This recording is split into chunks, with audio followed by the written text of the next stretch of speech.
အားလုံးပဲမင်္ဂလာပါခိုင်ကောဖူကူရှိရှိစာမှုပွဲမှာပါတဲ့ဟာတာဆုတူလောကဆိုတာကဘာအကြောင်းတွေကိုသင်တာလဲဘာသာရဲလဲဆိုတာကိုကျွန်တော်သိတဲ့လောက်လေးပြောပြပေးချင်ပါတယ်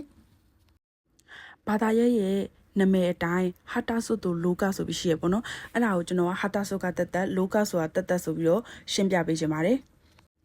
ဟာတာဆုဆိုတာဖွံ့ဖြိုးမှုပေါ့နော်မြန်မာလိုဆိုရင်အဲ့ဒါကိုမှကျွန်တော်ကအဲ့ဒီထဲမှာဒီ၃ချက်ကိုမှတ်ထားရဆိုရင်ဒါဟာတာဆုရဲ့သဘောတရားဆိုတာကိုသိစေချင်ပါတယ်နံပါတ်1ချက်ကတော့ဟာတာဆိုဝရှုစေခါရရှိနုမာတဲ့ဆူဆူကုခုတို့သူကဟာတာဆိုဖွံ့ဖြိုးမှုဟာမွေးဖွားတဲ့အချိန်ကနေတေဆုံးတဲ့အချိန်ထိကိုဟာတာဆိုလို့ခေါ်ရဲဆိုတာကိုသိစေချင်ပါတယ်နံပါတ်2ချက်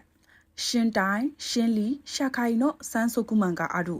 ကိုယ့်ရဲ့ခန္ဓာစိတ်လူမှုရေးဆိုပြီးတော့ရှုထောက်၃ခုလုံးပါဝင်နေဆိုတာကိုသိထားစေချင်ပါတယ်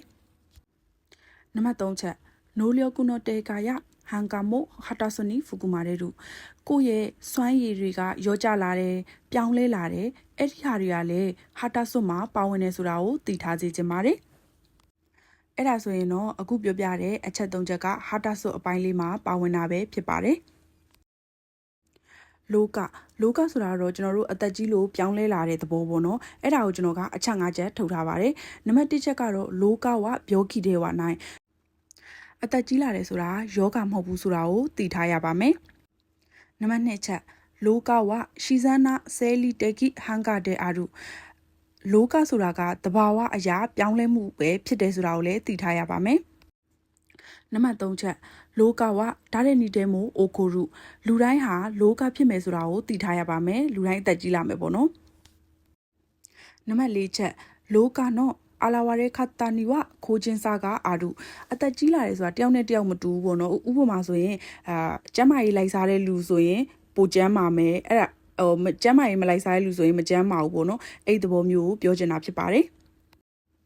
နံပါတ်5ချက်လောကဝဂျောဂျောနီရှင်ကိုစုရုကျွန်တော်တို့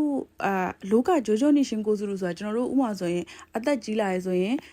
ဥမာဆိုရင်ခါးတွေနာလာမယ်ခြေထောက်တွေနာလာမယ်အဲ့ဒီသဘောကိုပြောချင်တာဖြစ်ပါတယ်ဒါလေးကတော့ဟာတာဆုတူလောကမှာပါတဲ့အကြောင်းအရာလေးကိုပြောပြထားခြင်းပဲဖြစ်ပါတယ်ကျွန်တော်ရဲ့ဗီဒီယိုလေးကတစ်စုံတစ်ခုအကျိုးရှိမယ်ဆိုရင် like and share လေးလုပ်ပေးဖို့လည်းတောင်းဆိုပါရစေအဆုံးထိကြည့်ရှုပေးရတဲ့အတွက်ကျေးဇူးများတင်ပါတယ်နေ့ရက်တိုင်းမှာပျော်ရွှင်ပါစေ